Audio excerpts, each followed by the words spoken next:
bamwe umbeja butwatayira harimo mukwatanisira Lilian Best okuruga Mbarara Junior kandi ogwatunjira obubonero 8 agaba Emmanuel kuruga hishomero lya Ijumo Primary School Omurumitoma atunjira 10 Good Luck Martinson Byarhanga okuruga Uganda Matters aha muri Mbarara atunjira 10 hamwe na Kanyunzi Judith atunjira 18 okuruga Kamwenje.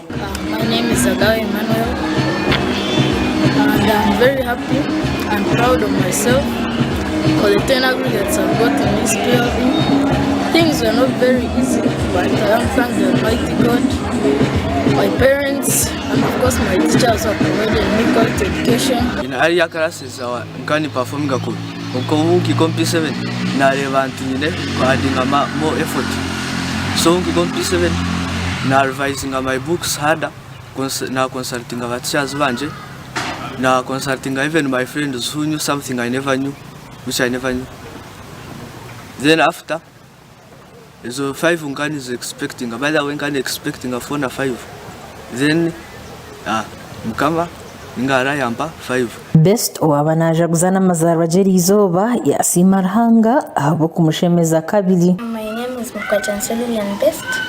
I'm excited that I've managed to score 8 aggregates in my PLE exams, and I really thank God. I don't take it for granted, and I managed to score 8 because in whatever I've been doing, I've been trying to be more serious and work hard.